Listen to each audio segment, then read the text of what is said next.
Dimanche 18 janvier, Sénégal-Maroc. Nous avons vécu un moment d'histoire hier, une situation complètement ubuesque, complètement loufoque, avec une situation arbitrale qui, pour certains, est litigieuse. On va en parler dans ce podcast. La Zone Sport, émission comme d'habitude qui décrypte toute l'actualité sportive.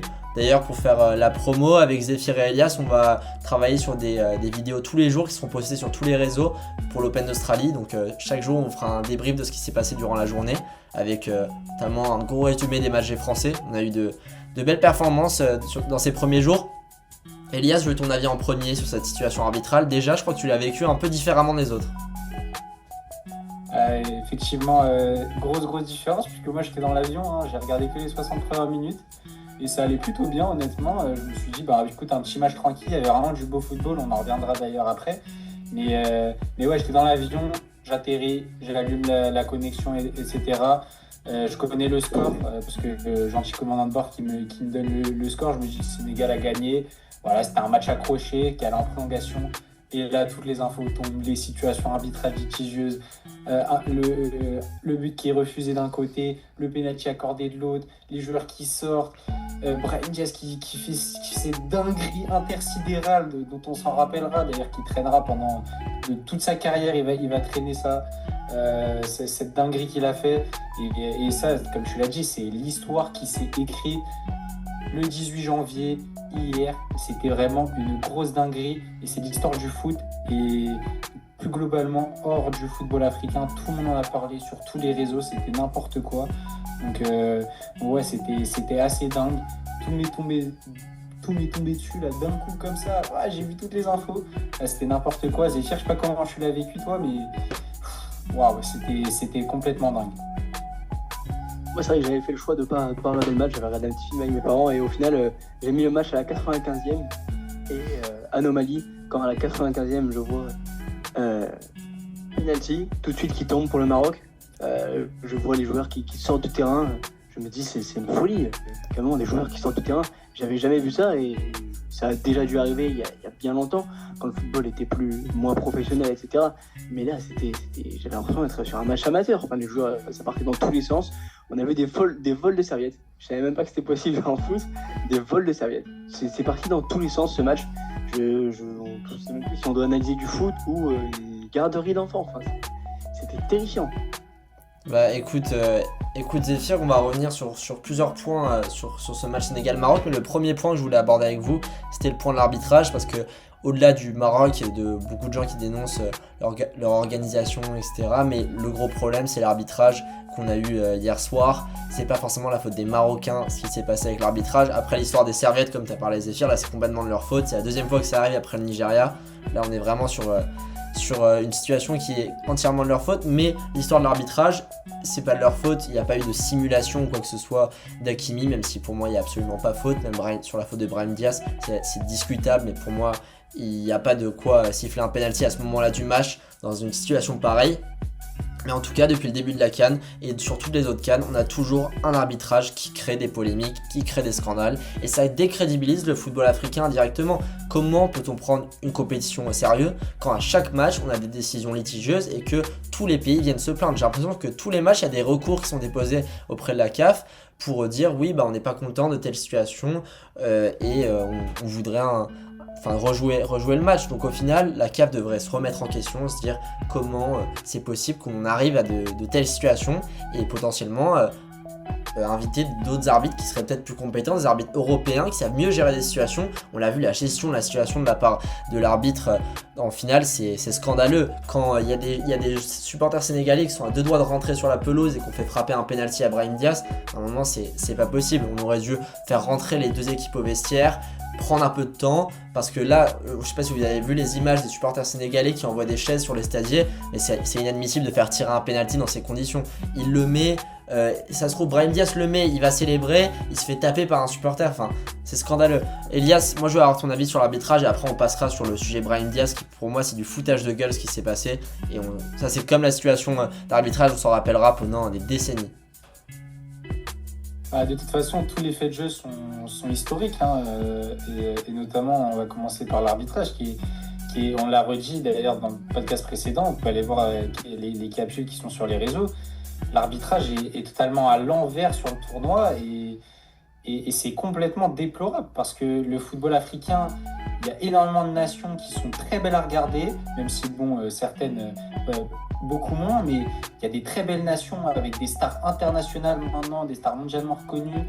On a eu des quarts de finale d'un niveau presque historique en fait, en termes de condensé, de qualité. C'était toutes les meilleures équipes d'Afrique qui s'affrontaient et malheureusement l'arbitrage vient à chaque fois mettre le caillou dans la chaussure. C'est l'expression que j'aime bien utiliser parce que ça empiète sur la qualité des matchs et sur la qualité qu'ont les équipes en fait.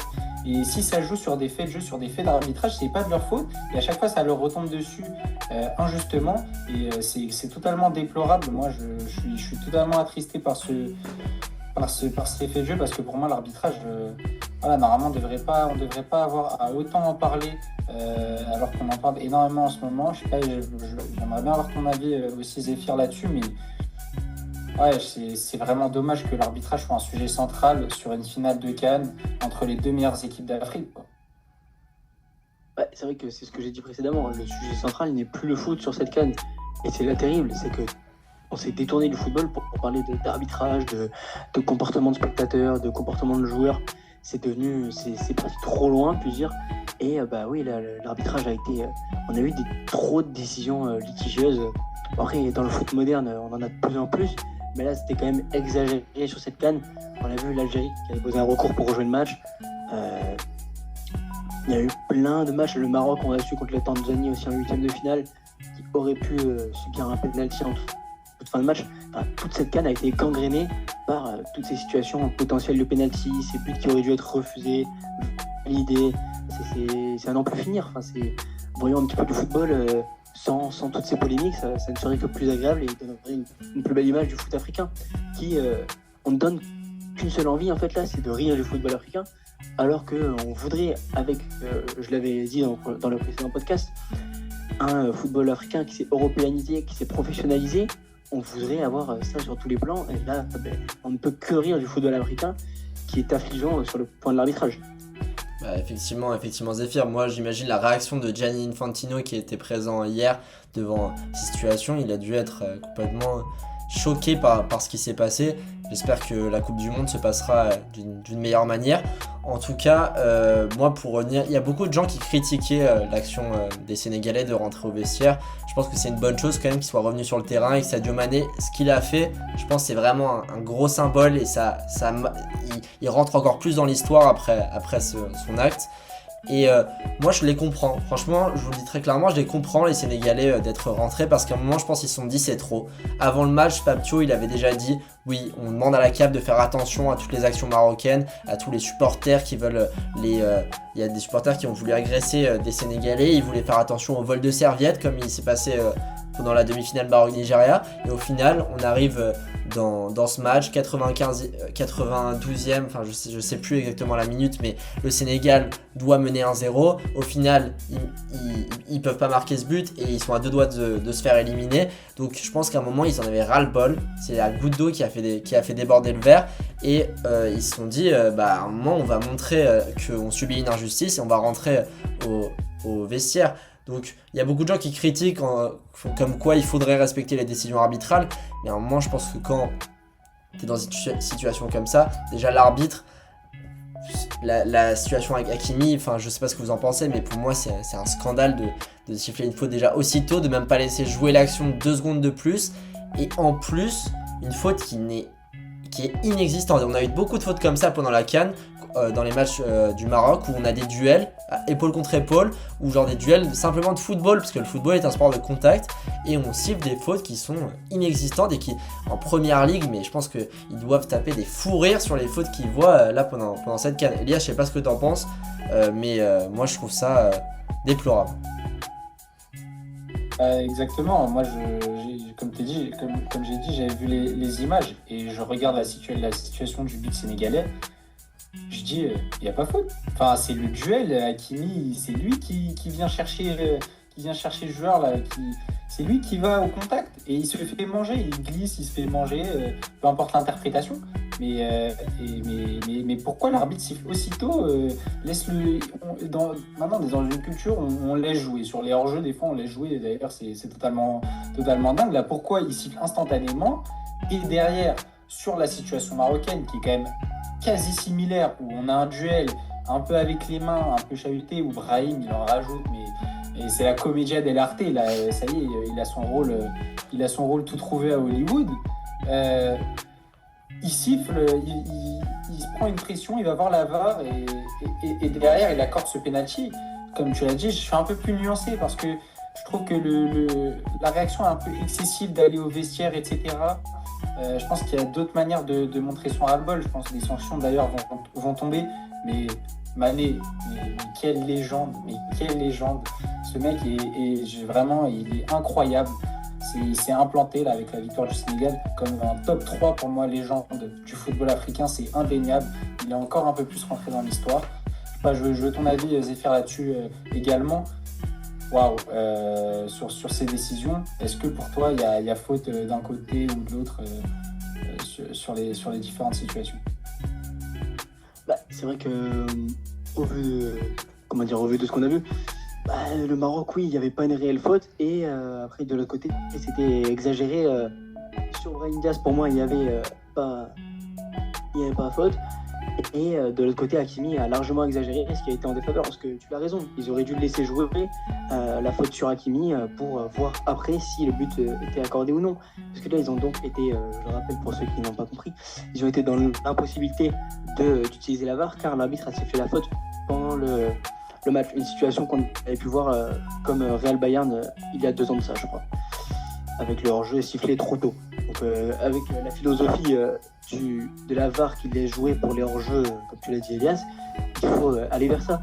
Certes, c'est plein d'actions annulées, c'est plein de buts annulés, mais c'est la solution pour un arbitrage qui se vaut plus juste et qui peut permettre moins d'erreurs d'arbitrage. Donc c'est encore désolant, oui, de voir une CAN gangrénée par tant d'erreurs d'arbitrage. On a le souvenir de l'arbitre de la CAN il y a 2 ans qui avait arrêté le match 5 minutes avant la fin du match, mais on a trop de l'Afrique nous fait rire, mais c'est malheureux de rire autant de l'arbitrage. Je sais pas ce que t'en penses, Arthur. Ouais, bon, moi j'aimerais bien clôturer un peu ce sujet d'arbitrage. C'est vrai que on en a beaucoup parlé, mais à un moment je pense qu'il faut changer les choses dans le continent africain. Un truc sur lequel je voulais revenir avec vous, c'est que moi je trouve qu'à un moment, déjà que j'aimais pas la personne, mais là encore plus, c'est horrible, c'est Brahim Diaz. Je trouve son comportement scandaleux, mais au possible. Sa réaction après la faute, vous voyez ce que je veux dire, qui amène le penalty, sa réaction où il vient complètement agresser l'arbitre, je trouve ça scandaleux. À un moment, moi je suis arbitre, je lui donne un rouge à un moment. Genre, c'est pas possible de venir agresser une personne comme ça pour avoir un penalty. En plus, il sait très bien qu'il joue vraiment la faute comme pas possible. Il y a que lui qui le sait, il se dit oui, je vais aller voir l'arbitre, limite le taper pour avoir mon péno. Ça, j'ai trouvé ça détestable, surtout qu'il a même pas pris le jaune. Et après, il y a le penalty. Et à un moment, je trouve que là, son penalty, c'est se foutre de la gueule de cette compétition. C'est-à-dire que, imaginez, on va faire un peu de spéculation. Imaginez Brahim Diaz sous le maillot de l'Espagne, finale de l'Euro. Dernière minute, est-ce qu'il fait une panenka? Jamais de la vie, c'est pas possible. À domicile en plus, jamais de la vie. Donc là, c'est vraiment genre, je suis supérieur à vous, je suis le meilleur joueur de la CAN, je vais faire une panenka, je vais t'humilier Edouard Mendy, je vais vous humilier les Sénégalais, alors que lui-même sait qu'il n'y a jamais faute. Donc c'est vraiment dans une question d'humiliation. La panenka, venez pas me dire que c'est un geste technique et que c'est parce qu'il pensait que ça allait marcher. D'accord, Zidane, Buffon, ça marche parce qu'ils se connaissaient par cœur. Mais Edouard Mendy, Brahim Diaz, ils ne se connaissent absolument pas et il aurait pu la tirer d'un côté ou de l'autre. C'était pareil. Et là, Brahim Diaz, tous les gens qui disent il a fait exprès, à un moment, faut se regarder dans le miroir et se dire que vous avez un problème mental. Parce que s'il fait exprès de louper un penalty, soit il le met à côté, soit il le met au milieu. Il me fait une petite passe à Edouard Mendy. Mais une panenka, déjà, Edouard Mendy, faut le saluer pour être resté sur ses appuis. Parce que quand même, c'est un arrêt qu'il fait. Et Brahim Diaz, pour moi, c'est du foutage de gueule. Et là, cette action, je vous le dis, hein, à part s'il amène le Maroc sur le toit du monde et il gagne la Coupe du Monde où il prend 3 cannes d'affilée, mais cette action, ça va être le highlight de sa carrière. Mais c'est pas possible autrement. C'est-à-dire que là, il vient de ruiner sa carrière pour une question d'image où en fait, il voulait juste montrer à tout le monde c'était le meilleur, montrer que oui, bah, avoir des edits TikTok. Et au final, et bah, là, il ruine sa carrière. Et on l'a bien vu là, comment il pleurait. Moi, il me fait absolument pas de peine. Il n'y a aucune peine à avoir pour un joueur comme ça. À la limite qu'il le loupe, c'est un magnifique arrêt d'Edouard Mendy, d'accord. Mais là, à un moment, c'est lui qui se fout dans la merde tout seul. Il est tombé dans son propre piège et c'est bien mérité. Je sais pas ce que vous en pensez, mais c'est mon avis sur ce joueur et sur ce qu'il a fait hier durant la fin de match. Elias? En plus, il prend un beau. Ah. Il prend un beau karma derrière. En plus, avec encore s'ils avaient gagné, ce serait presque passé aux oubliettes. Enfin, on en aurait moins parlé pendant autant de temps que ce qu'on prédit là. Mais là, avec ce but dans la prolongation de Pape Gueye, il se prend le karma d'une vie. Enfin, c'est tenter ça et derrière prendre le but. Et en plus, il est sorti pendant le. Ouais, bah oui, mais il était dans un état pendant la prolongation. Heureusement que Walid le sent. Non, mais Zéphyr, si tu connais un peu le football, le mec il loupe le penalty. Il n'y a aucun monde où le Maroc gagne la CAN. Enfin, même s'ils vont au tir au but, il n'y a aucun monde où le Maroc gagne la CAN. À ce moment-là, ils se prennent un coup de massue, mais pas possible sur la tête. Mentalement, c'est sûr que quand l'arbitre siffle le penalty, pendant les 20 minutes, là, les 20 minutes désastreuses d'événements hors football, puis dire, où on a attendu le penalty, tous les Marocains se voyaient un penalty, normalement c'est gagné. Enfin, et du coup, c'est ce que je répète, le karma. Et c'est là que le geste de Brahim Diaz c'est encore plus désastreux. C'est que derrière, ça s'est pas traduit par une victoire. Encore, il met la panenka, ça finit en plein milieu du but. Edouard Mendy, il plonge sur un côté. Mais c'est magnifique, on peut que le féliciter. Bah non, je suis pas d'accord. C'est fier, je te le dis, je suis pas d'accord. Pour moi, il le met, c'est un scandale aussi. Parce que à un moment, c'est quoi l'intérêt de faire une panenka à ce moment-là du match, dans ce contexte où toi-même tu sais qu'il n'y a pas penalty, tout le monde, ça a créé des émeutes, il y a tous les supporters qui sont en bas, il y a les joueurs sénégalais qui sont rentrés au vestiaire à cause de ton action, et toi t'en rajoutes une couche, tu montres que t'es le meilleur et tu veux marquer ta panenka. Ça n'a aucun intérêt, même s'il la met, c'est juste par souci d'ego. Et à un moment, non, c'est pas possible ce qu'il a fait. Et c'est pas une question de geste technique, c'est du pur ego. Et Benzema, quand il met sa panenka contre City, venez pas me dire que oui, c'était parce qu'il pensait que Ederson allait jamais l'arrêter. Faut arrêter un moment. Non, mais s'il le met, on parle de l'arbitrage, mais on parle pas de sa panenka. On dit le Maroc est champion de la CAN et c'est lié aussi à l'arbitrage. Mais on fait pas un scandale sur sa panenka s'il la met. Ce serait un peu passé aux oubliettes. Là, tu l'as dit, ça va être le résumé de sa carrière. Ça va être le résumé triste de sa carrière, malgré qu'il soit un très bon joueur. Mais ce serait plus passé aux oubliettes. Là, on va revenir que ça et c'est triste pour un joueur qui est quand même d'une bonne qualité, mais qui s'est cru au-dessus des règles et au-dessus des règles du karma. Elias. Moi, quand j'ai vu qu'il avait tenté une panenka à ce moment-là du match, qu'il avait raté lamentablement, je me suis dit, mais il a trahi tout le monde. Il a trahi tout le monde. Il a trahi ses coéquipiers, les gens dans le stade et le peuple marocain, et même les amoureux de football, j'ai envie de vous dire. Parce que là, c'est clairement, comme tu l'as dit, du foutage de gueule. Comment, à ce moment-là du match, quand il y a eu tant de perturbations, et pas en full confiance. Et 50 ans, il y a 50 ans qu'ils n'ont pas gagné la CAN, il faut le dire. 50 ans qu'ils n'ont pas gagné la CAN, l'histoire au bout du pied, comme tu l'as dit, l'histoire au bout du pied, et tu fais ça, mais je préfère qu'il le rate, qu'il l'envoie dans la lune, d'accord, qu'il l'envoie dans la lune, mais qu'il essaye de marquer le but clairement, et qu'il envoie une menace, peu importe où elle va, peu importe si ça rentre, peu importe si ça rentre pas, je préfère qu'il fasse ça, qu'il nous fasse ce geste-là, qui est un geste totalement prétentieux.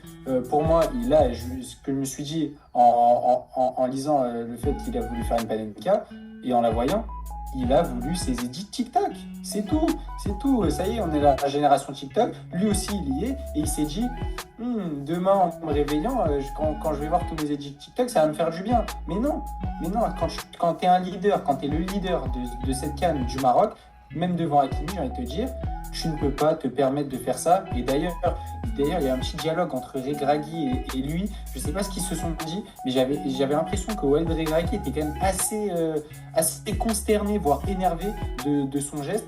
Même si après, forcément, ses coéquipiers vont le réconforter parce que c'est logique. Mais là, il s'est tué tout seul. Ça y est, c'est fini. Pour Brahim, ça lui collera à la peau toute sa carrière, toute sa vie.